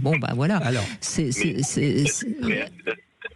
mais c'est pas moral. Est-ce que c'était pas... Mais Julien, il y a deux. C'est pas moral. Non, mais il y a 2 choses qui s'opposent, et c'est pour ça qu'on ne trouve pas de réponse. Si on regarde purement du côté de la sexualité, ce qui est clair, c'est qu'il n'y a rien d'anormal. Vos corps se sont exprimés, vous avez pris du plaisir. C'est un petit peu l'aspect animal de notre sexualité. Le grand débat, c'est doit-on tous céder à la part animale de nous-mêmes et donc répondre à toutes nos pulsions, et donc on est en couple mais on voit quelqu'un qui nous plaît et on s'autorise de répondre à une pulsion. Le fait de répondre à cette pulsion d'un point de vue sexuel ne pose aucun problème, encore une fois, d'un point de vue sexuel. C'est pas la sexualité qui est questionnée, c'est nos normes en termes de morale, en termes d'individu, en tant qu'être humain. Est-ce que j'ai envie d'être cet être humain capable de prendre du plaisir, aussi bien avec sa copine qu'avec d'autres nanas en même temps? Est-ce que j'ai envie d'être cet être humain? C'est même plus votre sexualité qui est questionnée, c'est l'homme que vous avez envie d'être quand vous avez des rapports sexuels. Quel homme je veux construire? Est-ce que j'ai envie de projeter cette image de moi? Vous voyez, c'est la manière de répondre à nos pulsions ne dit rien de la nature même de la pulsion. Là, la question, c'est pas tant qu'est-ce qui s'est passé dans cette pulsion qui vous a amené à vous retrouver au lit avec 3 femmes où vous avez pris du plaisir. C'est qu'est-ce que je fais de ces pulsions-là? Est-ce que j'ai envie qu'elles puissent se reproduire? Est-ce que j'assume d'avoir ce type de pulsion? Est-ce que c'est vraiment l'homme que j'ai envie d'être? Et c'est ça notre humanité, c'est notre capacité à dire oui ou non à nos pulsions. Mais encore une fois, la pulsion en elle-même, elle n'est pas normale ou anormale. Elle ne le sera qu'en fonction elle est naturelle. De notre jugement, de ce qu'on veut faire de notre vie. C'est comme si, Julien, on disait c'est pas normal d'avoir une érection lorsqu'on regarde un film avec une femme qui nous excite. Qui n'est pas la nôtre. Et qui n'est pas la nôtre, vous voyez. On a une érection, on n'est pas responsable de son érection. C'est physiologique. C'est du domaine de la sexualité. Après, le fait qu'on soit un être humain, pour certains veut dire qu'il faut tout contrôler, y compris aller très loin, et on a pu l'entendre aujourd'hui, et c'est respectable, ou se dire, mais j'ai fait de mal à personne, tout le monde était consentant ce jour-là, et donc ça ne renvoie pas de moi une image négative. Mais vous voyez bien qu'encore une fois, c'est pas tant ce qui s'est passé, qui est remis en cause, mais que l'image que ça vous renvoie de vous, que ça a renvoyé avec les commérages, les réflexions au niveau de l'école, voilà, c'est qu'est-ce que ça dit de moi. Vous comprenez ? Et on a perdu Julien. Non, mais ce que ça dit Julien, ça dit que c'est un jeune homme qui a eu envie et qui était avec une femme qui avait aussi envie et puis voilà. Qui s'est retrouvé dans une situation où effectivement il n'a pas dit non, mais visiblement ils étaient 4 à ne pas dire non. Et oui, il s'est passé quelque chose.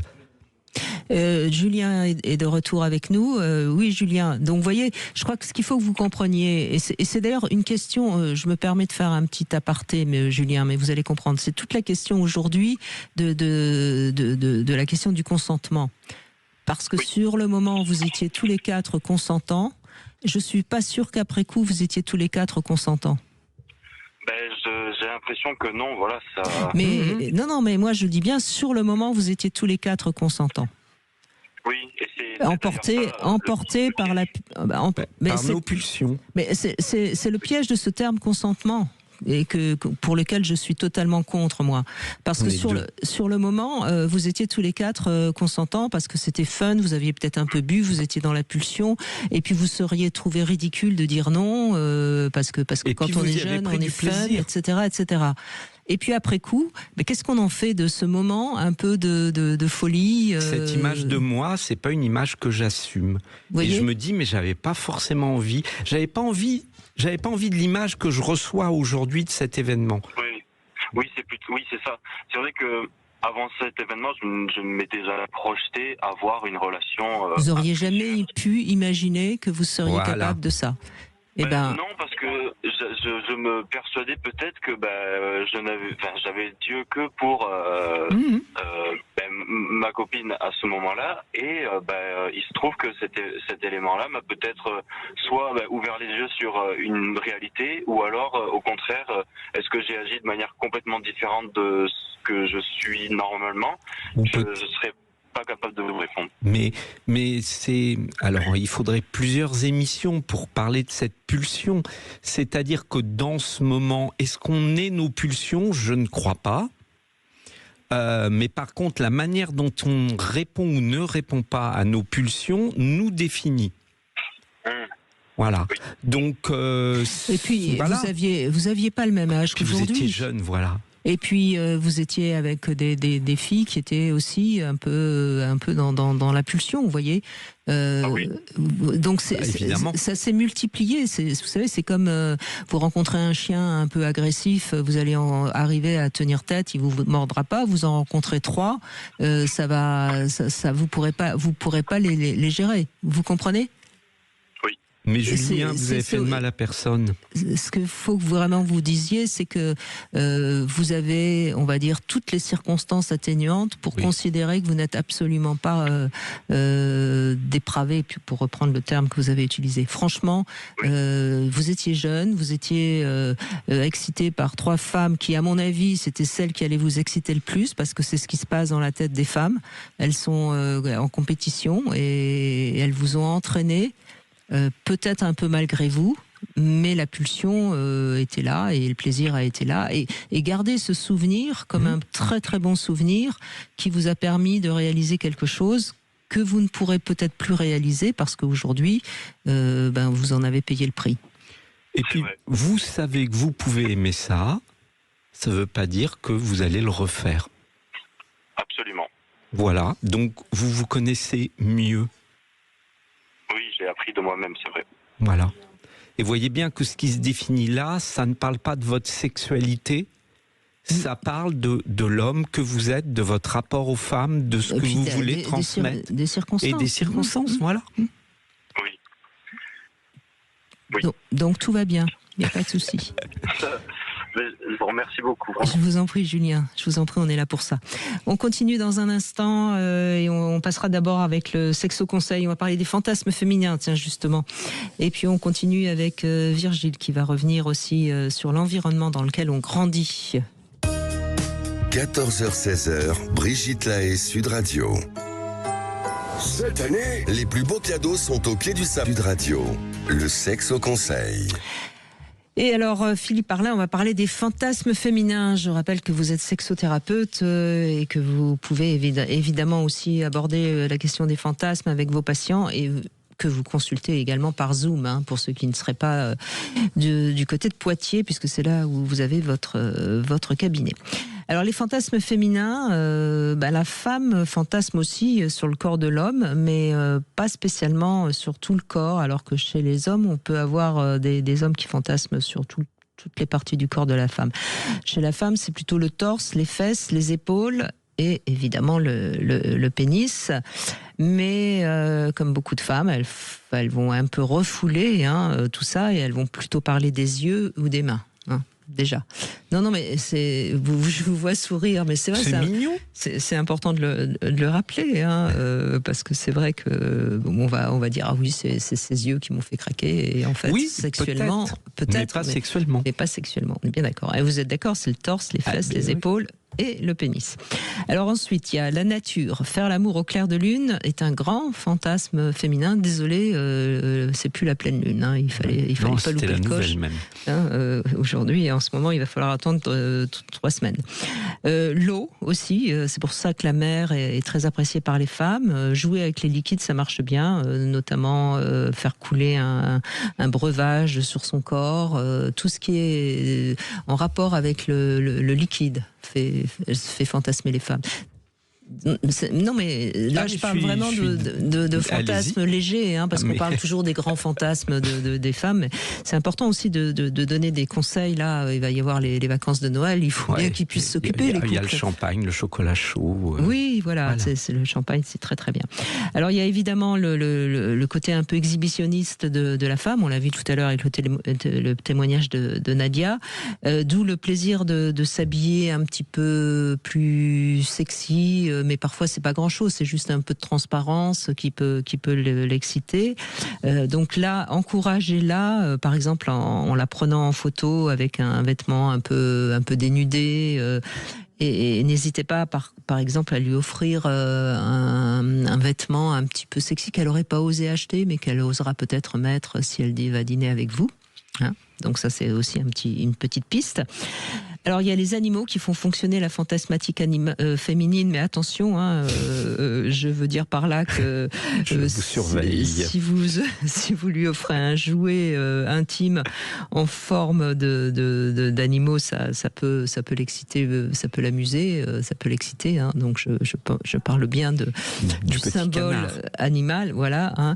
Ou alors, vous lui offrez une petite peluche qui peut aussi la séduire, ou alors vous rugissez, vous faites le fauve avec elle, parce que ça peut aussi faire un petit peu d'humour qui va désinhiber votre partenaire. Et puis, le romantisme, c'est pas ringard pour les femmes. Vous pouvez, on va faire plaisir à Louis. Vous pouvez la caresser avec une fleur, ou même avec ce que vous voulez d'ailleurs. Et puis bien sûr, il y a la soumission qui marche fort avec les femmes.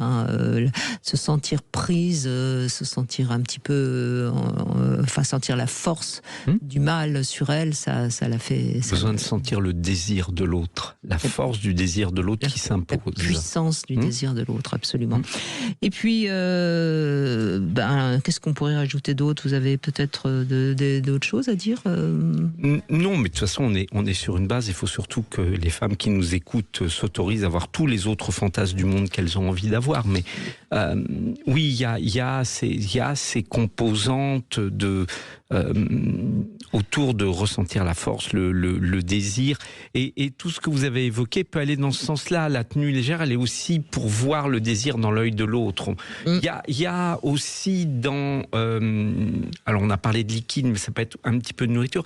L'idée d'être mangé, d'être un objet de gourmandise est quelque chose qui participe de la fantasmatique féminine, puisqu'il y a vraiment toujours, c'est ce qui va venir mettre en appétit l'autre, donc le prédateur. Et j'ai oublié le fantasme de l'oreille. Des mots un peu parfois même crus peuvent aussi exciter la... Chaque règle a son exception, donc bien sûr qu'il y a des femmes à qui il ne faut rien dire aux oreilles parce que ça va les bloquer. Mais on parle d'une généralité qui peut en tout cas venir provoquer quelque chose et où là l'oreille est intéressante, je tiens à le dire à ces messieurs, c'est que souvent la chose qui va être susurrée à l'oreille va rester discrète entre les deux. C'est pas forcément un truc qu'on va dire à haute voix, ça n'aura pas le même impact et ça peut bloquer. Si c'est dit à haute voix, susurré à l'oreille, il y a quelque chose d'une complicité intime qui peut exciter. Absolument. Alors on retrouve Virgile maintenant qui est avec nous. Bonjour Virgile. Bonjour. Bonjour Virgile. Bonjour. Merci d'être avec nous. On vous écoute, Philippe Arlin vous écoute et moi aussi. Vous voulez parler de l'environnement dans lequel on grandit, c'est cela ? Oui, ça a été évoqué, oui. Bon, d'abord, bonjour à vous et merci pour ce que vous faites, parce que votre émission, je trouve qu'elle est d'utilité publique. Voilà, je pense qu'il y aurait moins de soucis, moins de détraqués si tout le monde avait accès à vos analyses. Voilà, ça c'était personnel. Merci, mais je ne sais pas si les détraqués m'écoutent, je ne crois pas. C'est le problème. C'est un peu ça, oui. Mais il faudrait faire des interventions dans les lycées, je pense. Ah, vous n'allez pas mettre tout le monde d'accord, là. Dans les lycées, j'ai pas dit quoi. Oui, non, mais j'ai bien compris, vous inquiétez pas. Bon, mais oui, je voulais intervenir. J'arrive un peu après la guerre, du coup, puisque c'était sur le sujet qui était évoqué précédemment, sur les coups de 14 heures par là, sur la sexualité normale et anormale. Ouais. Et c'était l'intervention, alors j'ai pas retenu le nom de l'auditeur qui est intervenu, qui paraissait un peu choqué par la réaction de l'enfant qui avait parlé de... Alors c'était Dominique qui était là à 14h. D'accord. Oui. Bon, c'était en réaction au fait qu'il soit choqué et on parlait de la sexualité normale ou anormale. Alors, moi j'avais un avis à apporter dessus, mais qui ne me regarde que moi, évidemment. Bien sûr, mais allez-y. Tous les avis sont subjectifs. Donc concernant, oui, effectivement, l'homosexualité, est-ce que c'est normal ou anormal ? Ça dépend de l'environnement dans lequel on grandit, et je pense qu'on vit dans une société encore un peu jeune avec des codes sociaux bien établis, et effectivement, dès que ça sort un peu du cadre, on peut dire que c'est normal ou anormal. Mais je pense que le sujet dessus, c'est surtout le fait que l'homosexualité soit devenue un mode de vie, c'est-à-dire qu'on peut tout à fait être homosexuel, et ça reste une pratique, c'est-à-dire que bâtir un mode de vie autour de ça, est-ce que c'est pas ça, quelque part, un peu le problème ? C'est-à-dire que si on veut des enfants, on sait très bien qu'un enfant a besoin d'un papa et d'une maman, même s'ils sont pas parfaits, et que des fois, effectivement, il y a des cadres où on voit bien que il y a des défaillances. Alors, Virgile, actuellement, la question de est-ce qu'un enfant a besoin d'un papa et une maman est une question qui soulève des débats et des interrogations. Alors, moi, Mais le débat est important. Le débat est essentiel, oui. Dans l'absolu, moi, j'aurais envie d'abord de dire que les enfants auraient besoin d'adultes responsables, capables d'être parents. Et là, on va disqualifier beaucoup d'hétérosexuels, là, hein. Et d'homosexuels peut-être. D'homosexuels sûrement, mais bon, c'est quand même pas eux la priorité des couples parentaux. Vous voyez, donc c'est compliqué parce que si vous voulez, à partir du moment où on décide que seulement certains individus ont le droit d'être parents, on rentre quand même dans quelque chose qui ne ressemble plus beaucoup à une démocratie. Même si je suis assez d'accord qu'il y a parfois des parents qui auraient mieux fait de s'abstenir de faire des enfants. On est d'accord. Tout à fait. Mais c'est comme si on disait, je sais pas moi, on a le droit de voter que si on est capable de faire telle ou telle chose. C'est le problème, tout le problème des limites de la démocratie. Oui, tout à fait. Après, je pense que tout modèle a besoin de limites aussi. Je pense que effectivement, on voudrait s'inventer une société parfaite qui n'existe pas et qui n'existera jamais d'ailleurs. Mais je pense qu'il faut aussi quand même des limites. Après, tout en étant bienveillant, c'est-à-dire que il n'est pas question que, par exemple, oui, mais la démocratie, l'homosexualité ne me dérange pas. C'est-à-dire chacun fait ce qu'il veut. Fait ce qu'il veut. Oui, mais il y a une autre loi, Virgile, il y a une autre loi, pour l'instant, j'espère qu'on est encore en démocratie, il y a une autre loi qui a été votée, et on sait que dans démocratie, tout individu est égal devant la loi. Et il y a une loi qui a été votée, c'est le mariage pour tous. Oui, tout à fait. Tout à fait. Donc, qui entraîne forcément la parentalité derrière. Pas forcément, mais qui ouvre le droit à. C'est juste différent. Oui, oui. Et la PMA également pour toutes a été ouverte. Donc toutes les femmes, même en couple de femmes, ont le droit d'avoir un enfant. Après, la question de la GPA, pour l'instant, n'est pas autorisée. Elle n'est pas légale en France. Elle n'est pas légale. Donc un couple gay qui va faire des enfants par GPA à l'étranger, là, la question de la légalité se pose. Mais je trouve intéressant quand même qu'on n'arrive pas à parler de sexualité sans parler d'enfants. On en est... C'est normal. Oui, mais c'est bien de s'en rendre compte, c'est-à-dire... Parce que c'est la nature, tout simplement. C'est-à-dire que la nature, le fait qu'un homme soit attiré par oui, une mais femme... alors Virgile, oui. La nature, hein, ça veut dire qu'il faut arrêter la science, la médecine. Ouais, pas du tout. Non, il faut trouver un juste milieu. C'est ça, en fait, le problème de notre monde. C'est que vrai, on peut pas tout rejeter. Et c'est juste une histoire d'équilibre, tout simplement. Oui, mais pas l'un ou l'autre. Mais la nature, c'est quoi ? La dualité. La nature, c'est quoi ? Est-ce que pendant un temps, on disait la nature, regardez les animaux. Maintenant, on n'ose plus dire ça parce que l'homosexualité chez les animaux, elle existe, voire même le nombre de sexualités différentes chez les animaux, ça existe. Donc, certainement pas pour les mêmes raisons que chez l'humain, mais ça existe. Bien sûr. Mais c'est pas parce que ça existe que, si vous voulez, la nature... C'est pas parce que ça existe que c'est normal. Non, mais bien sûr. Non, j'ai pas dit ça. C'est-à-dire que les lois de la nature font qu'un homme et un homme ne feront jamais un enfant. Vous comprenez ? Ça ne veut pas dire qu'ils n'ont pas le droit de faire ce qu'ils veulent. Mais peut-être que dans 50 ans, on arrivera à ce qu'un homme soit enceinte. Alors, il y aurait des scientifiques qui seraient là, qui nous contrediraient, puisque dans la nature, tout existe, même dans la capacité de faire des enfants. On a essayé déjà de rendre les hommes enceintes, mais ça pose des problèmes pour l'instant qu'on n'a pas encore résolus. Non mais Virgile, encore une fois, je pense qu'on est... Beaucoup de gens sont évidemment d'accord avec vous. C'est mieux que les enfants soient dans des familles qui vont bien. Et puis voilà. Mais est-ce qu'aujourd'hui, alors à ce moment-là, il faut peut-être interdire le divorce tant que les enfants n'ont pas 18 ans. Enfin, où est-ce qu'on va ? Il y a aussi une chose qu'il faut comprendre, Virgile. La société, elle avance et elle avance avec les individus. Et parfois, ils avancent un peu de travers et puis ça va se remettre à l'endroit et puis voilà. Et c'est vrai que je peux tout à fait entendre qu'il y a des choses qui dérangent moi-même. Il y a peut-être des choses qui me dérangent, mais c'est le principe même d'une démocratie. On laisse les choses bouger, sinon on passe dans ce qu'on appelle une dictature.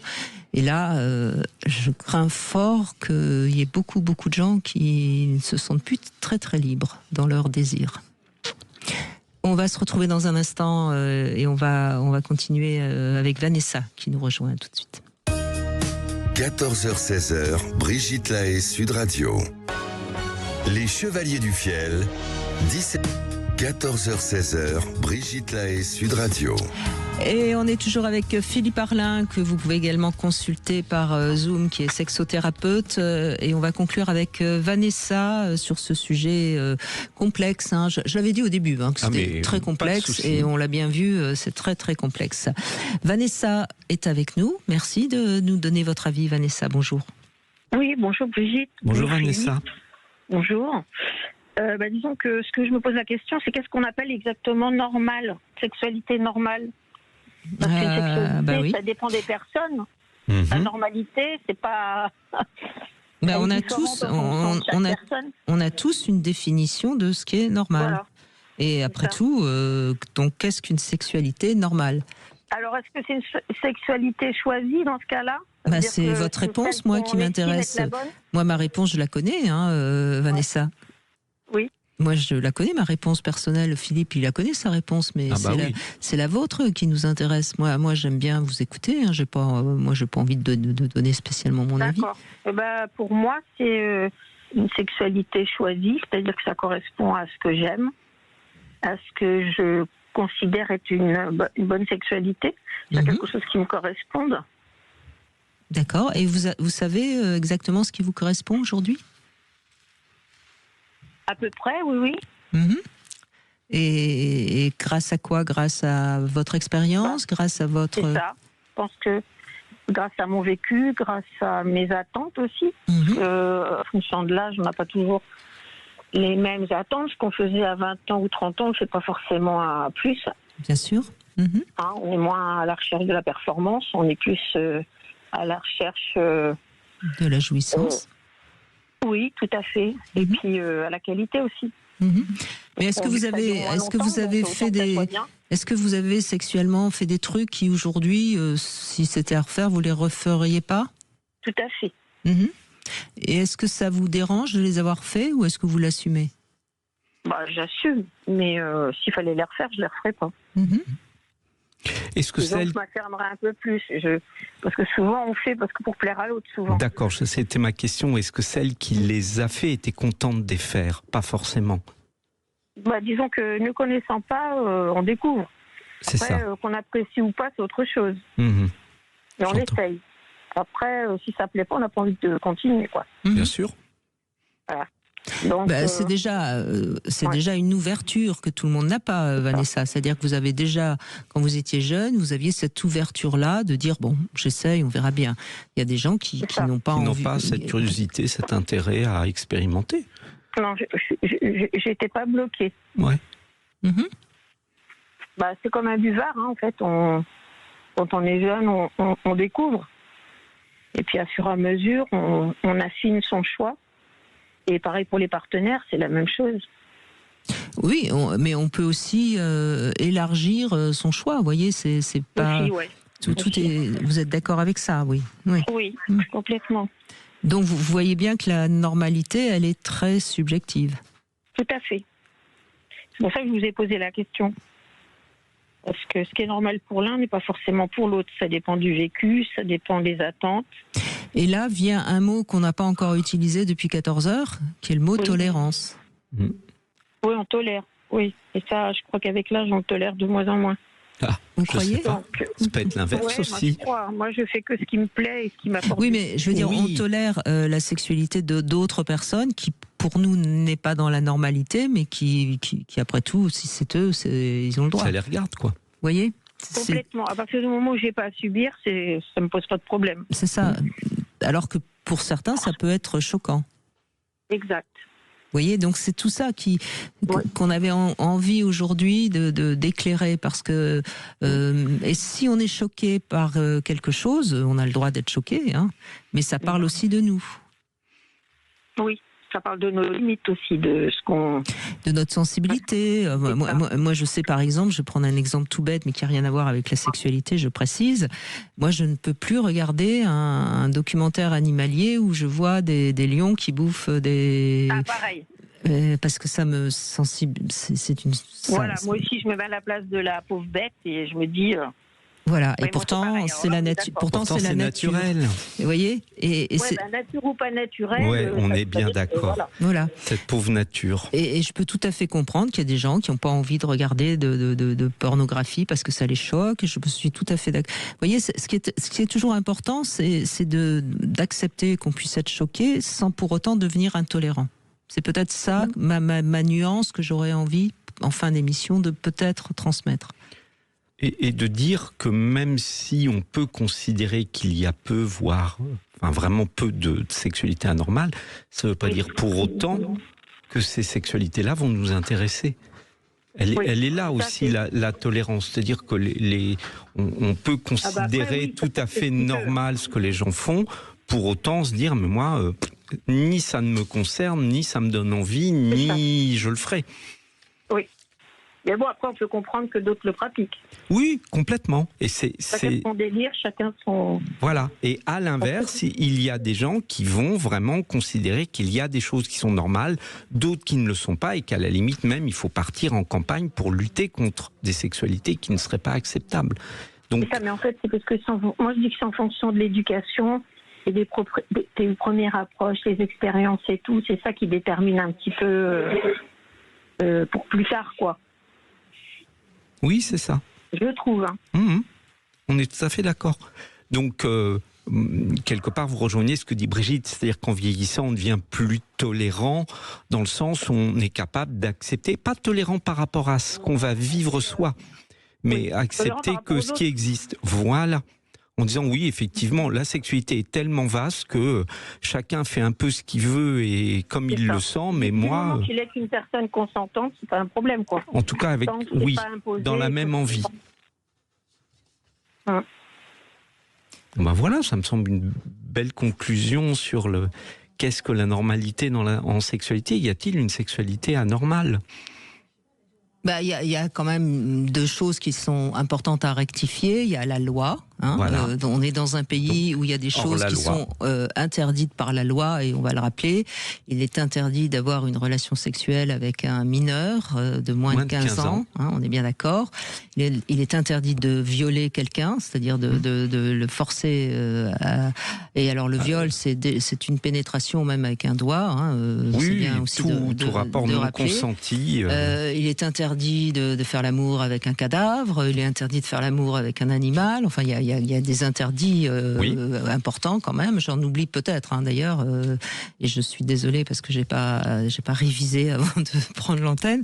Mais il y a des interdits dans notre pays. Et puis il y a dans d'autres pays, il y a des interdits. Et c'est comme nul n'est censé ignorer la loi. C'est quand même bien de temps en temps de voir le reste. Pour l'instant, ça concerne les adultes entre eux, et voilà tout. Et qu'est-ce que vous auriez fait, Vanessa, que vous ne referiez plus? Ça vous ennuie de nous le raconter, ou c'est trop indiscret? Sodomie. Pardon? La sodomie. La sodomie, d'accord. Ah oui. Alors là, je mettrais une petite nuance, parce que parfois c'est mal fait, ça fait mal, et puis parfois c'est bien fait, ça fait pas mal. Exactement. Donc, oui, mais c'est pas à tous les coups. Alors du coup. Non, c'est. Du coup, on s'assoit dessus. Je sais pas, mais bon. Ça peut faire mal si on s'assoit dessus, mais ça peut faire mal au pénis. Après ou avant. Ça peut faire mal au pénis si on s'assoit brutalement dessus. Dans les deux sens. Voilà. Oui.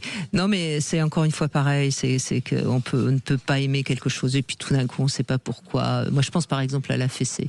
Il y a des tas de femmes à froid comme ça qui vont nous dire il n'y en est pas question. Et puis parfois dans le feu de l'action, tout d'un coup ça va complètement Vous voyez, donc c'est pour ça, c'est très complexe. C'était vraiment un sujet délicat. On est très mental, les femmes. On est mental aussi beaucoup, donc il y a des jours on sera disposé et d'autres ça va pas passer, comme on dit. Vous voulez dire qu'il y a quelque chose dans le cerveau qui ressemble à... La femme, nous, on est très cérébral. Mais ça... Alors selon comment on est chauffé ou pas, ça peut marcher comme pas marcher. C'est vraiment un point très important en sexualité. En fonction de notre état d'excitation, de notre état d'esprit, il y a plein de choses qui vont devenir tout d'un coup possibles, alors que ça ne le serait pas... si on est un peu moins excité ou pas dans le même contexte. Donc, exactement. Laissons-nous surprendre. Oui. Oui. Oui, et puis... C'est bien qu'on soit tous différents, parce que sinon, ce serait un peu monotone. C'est sûr que les gens qui ont une sexualité très normative, c'est souvent ceux-là qui, au bout de quelques années de vie de couple, n'ont plus de sexualité, parce que ce qui donne aussi de l'essence à la libido, si je puis dire, c'est la surprise, c'est la nouveauté. C'est l'expérimentation, la nouveauté. Oui. Donc entretien, oui. Bon. Oui. Merci Vanessa, on a conclu je crois avec vous en essayant justement de bien expliquer de quoi vous vouliez parler, Philippe Arlin, parce que finalement c'est vrai que c'est un sujet terriblement complexe. Je l'avais dit au début, et je le confirme. Et ce qui est important, c'est que chaque personne qui se sent enfermée dans un sentiment d'anormalité se donne le droit de consulter, de questionner, pour ne pas inutilement souffrir. C'est ce qu'on a entendu avec Julien tout à l'heure. Oui, c'est très important simplement des fois juste d'en parler, de poser des mots. Et en parler à quelqu'un qui peut écouter. Bien sûr. Parce que c'est en ça que c'est important d'avoir une oreille. Et je dirais même que tous les sexothérapeutes ne sont pas capables d'écouter. Donc, pour certains, il y a des normes. Il faut faire très attention à ça aussi, et j'en connais quelques-uns. Donc c'est pour ça que je vous fais confiance, Philippe Arlin. Merci en tout cas. On vous retrouvera vendredi. On parlera de sexualité sacrée. Qu'est-ce que c'est que ça encore ? Et puis tout de suite vous retrouvez Marie pour C'est votre avenir, et j'ai le plaisir d'annoncer notre gagnante. C'est Julie qui habite à Fontenay-le-Fleury qui va repartir avec cette magnifique box de Passage du désir. Voilà.